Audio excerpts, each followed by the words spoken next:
Terima kasih Anda masih menyaksikan Apa Kabar Indonesia Pagi, dan tadi kita sudah menyimak ya Andi Kumala pemirsa bagaimana paket pengantar dialog kita pada pagi hari ini berawal dari pemerkosaan, pembunuhan dan bermuara pada penyuapan dan ataupun pemerasan begitu. Nah, untuk mengetahui bagaimana sih sebenarnya kasus yang berawal pada bulan April 2024 tahun lalu, kami sudah menghadirkan beberapa narasumber yang akan kami bedah begitu ya Andi Kumala. Sudah ada Tony RM selaku kuasa hukum korban. Selamat pagi Bang Tony. Selamat pagi Bang Tony. Selamat pagi. Ada pula Pak Irjen Pol Purnawirawan Arianto Sutadi selaku penasihat ahli Kapolri. Selamat pagi Pak Irjen. Selamat pagi Pak Arianto, sehat Pak?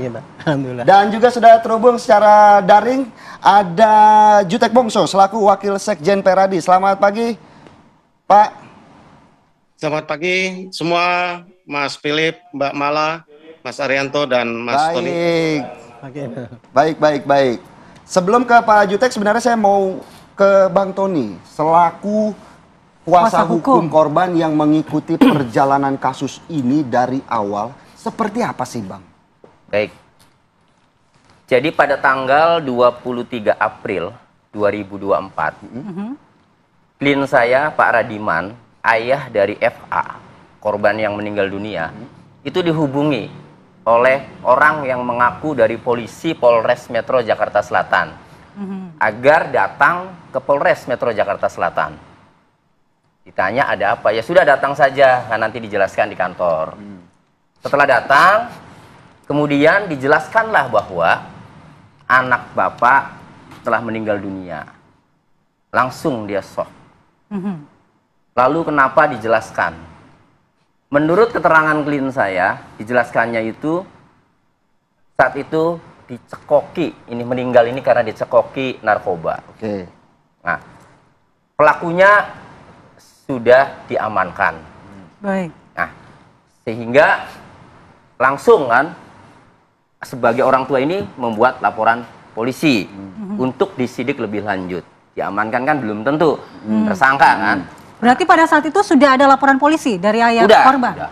Tanggal 23 April 2024. Nomor laporan polisinya 1181 ya.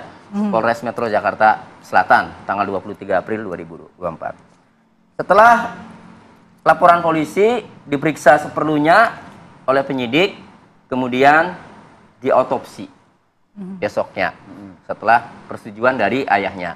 Diotopsi lah.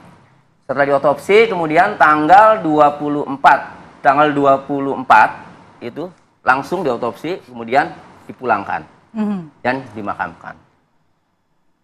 Sejak dimakamkan, itu selalu ada hadir ya, pengacara tersangka. Datang ke rumah klien saya di Angke Tambora. Siapa pengacaranya? Pengacaranya itu ya, kalau yang pertama saya belum tahu, kalau yang keduanya itu Andri ya, kebetulan saya yang menghadapi. Karena kalau yang pertama ini belum sempat cari pengacara klien saya ini kan. Nah, jadi yang pertama didatangi, saya belum tahu namanya siapa, ada berapa orang, tapi di situ sudah memberikan uang. Yang datang hanya Andri. Dari keluarga pelaku tidak ada yang ikut Tidak datang? ada. Ya, tidak ada, tapi ngakunya pengacaranya kan. Nah, kemudian ngasih uang duka lah, ngasih uang duka. Klien saya ini kan orang ekonominya tidak mampu Pak. Namanya orang dikasih, pikirannya juga polos, ya diterima saja uang itu. Antara total 20 sampai 30 juta lah untuk biaya tahlil. Awalnya? Iya. Hanya sebesar itu? Iya. Oke. Nah, setelah itu ujung-ujungnya itu minta cabut laporan Pak. Kapan minta cabut laporannya Pak? Ya setelah memberikan uang 20-30 itu. Pada saat itu? Pada saat menyerahkan uang duka? Itu datang lagi. Berarti kedatangan yang ketiga ini? Kedatangan yang ketiga ya? Ya.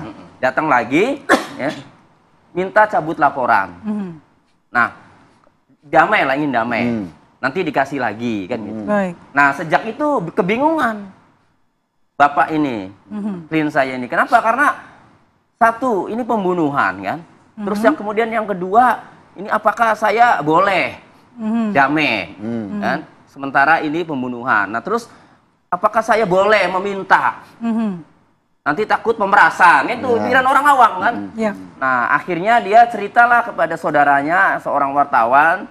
Nah, kemudian wartawan itu menghubungi saya. Akhirnya ketemulah pada tanggal 27 April. Langsung karena dia lewat telepon itu kebingungan harus ketemu kan. Ya sudah, oke, saya bantu kan. Ketemu. Setelah ketemu, saya tanya, dia memaksa nggak, saya bilang. Ya keluarga ini. Enggak sih Pak, cuma kan datang terus, saya bingung, saya nggak ngerti hukum. Tapi yang datang terus masih pengacara ya, bukan Masih, keluarga. ya. Menurut dia kan pengacara, cuma kan tidak pernah mungkin meminta mana surat kuasanya, nggak paham ya. Tapi kan ada informasi bahwa ada perwakilan dari pihak keluarga pelaku juga yang kemudian datang, terutama istri korban juga, istri pelaku juga datang. Oh, itu sama saya nanti selanjutnya. Oke. Belum. Nah, kemudian saya tanya, maunya apa pakai saya? Saya itu bingung Pak, kalau saya tolak ya perdamaian itu, saya harus mengembalikan uang yang dia berikan. Berapa sih yang dia berikan sebelumnya? Saya bilang, ya antara 20 juta waktu itu ya, pertama-tama sih. Nah, kemudian ya sih nggak apa-apa, ini kan dia ikhlas kan, saya bilang. Apakah dia menekan? Enggak sih Pak, cuma kan datang terus. Udah pokoknya nanti kalau lanjut itu akan ribet dan seterusnya lah. Nah, dia awam. Udah gini aja, saya bilang. Nah, ini kasus lanjut. Ya, karena ini pembunuhan, nggak bisa. Ya, coba aja, ikuti aja prosesnya. Nah, kemudian dia berpikir lagi sebentar itu sama istrinya itu memutuskan, Pak, bagaimana kalau diterima saja. Saya ini nggak bisa, Pak, memaksa klien terus kan. Ya, sehingga apapun yang diinginkan, saya ambil yang terbaik. Oke, kalau Anda mau terima perdamaian ini tidak masalah, tapi asal Anda tahu perkara ini lanjut. Karena ini delik biasa, bukan delik aduan. Arti delik biasa itu, ya, penyidik berkewajiban melanjutkan proses hukum sekalipun ada perdamaian, bahkan ada pencabutan laporan sekalipun, tetap penyidik punya kewajiban untuk melanjutkan proses perkara ini. Ya, itu yang harus dipahami, sehingga jangan sampai di pikirannya begitu damai, Pak masih lanjut, nanti saya dituntut enggak sama yang ngasih uang. Nah, itu harus tahu. Nah, terus gimana Pak? Ya tenang, ada saya bilang kan itu. Oke Pak, kalau begitu, udah, ya sudah kalau begitu, sudah kita temui penyidik. Nah, kita temui penyidik, makanya surat kuasanya itu Pak tanggal 27 April nih Mbak. Oke. Ya, langsung saya temui penyidik unit PPA untuk menanyakan perkembangan kasusnya. Nah, setelah saya temui penyidik, ternyata penyidiknya waktu itu lagi lepas piket 27 April, ya. Kemudian saya memberikan statement di media sosial saya, ya mungkin dengar ya dari sana. Nah, kemudian besoknya pengacara tersangka Evelyn itu menghubungi saya, Pak. Setelah menghubungi, mengajak ketemu. Ketemulah, Pak, ya, di restoran Padang samping Polres Metro Jakarta Selatan. Dengan unit PPA. Apa? Dengan unit yang PPA, bukan. Ini. Itu Evelyn itu pengacara. Oh, Evelyn, bertemu dengan Evelyn, baik. Nah, kemudian ketemu di sana, langsung cepat-cepat. Proses itu negosiasi, ya. Karena udah memutuskan nih suami istri nih, udah mau terima. Dan saya sudah punya safety meskipun diterima perdamaian ini perkara lanjut kan. Nah, setelah ketemu ya, itu Evelyn datang bersama timnya banyak ya. Kemudian ada satu perempuan yang mengaku istrinya. Di dalam permohonan sampai menangis istrinya Arif Nugroho itu kan, ya, Arif tersangka ini. Dia mengatakan bahwa suaminya ini pekerja biasa di bengkel, sehingga memohon agar seringan-ringannya damai itu. Nah, kemudian itu ada mobil BMW warna gold, saya bilang yang disita di Polres Metro, itu milik siapa? Oh, itu milik saudaranya, Pak. Sehingga saya tidak kepikir dia itu orang kaya raya. Ketika muncul berita 14 miliar, 17 miliar, saya acuh aja tuh, Pak. Saya pikir bukan kasus yang saya tangani. Berarti belum tahu itu bahwa anak angkat dari seorang bos klinik kesehatan begitu? Belum tahu. Nah, oke, karena saya melihat dia merenyak-renyak nangis, lalu istri saya juga memang menghendaki damai kan, sepakatlah 300 juta.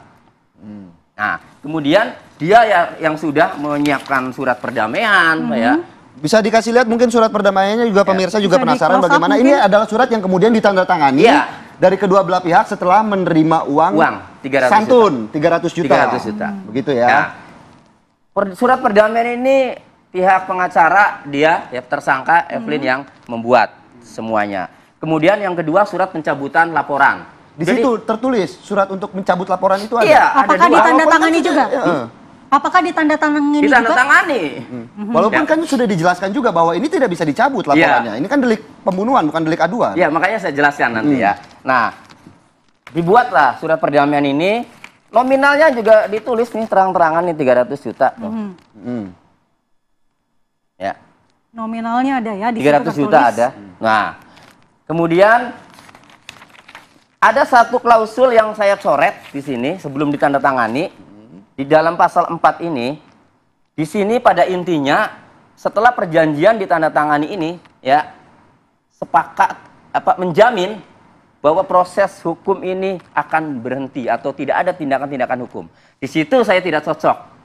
Kenapa? Karena saya menyadari satu, ini delik biasa, bukan delik aduan.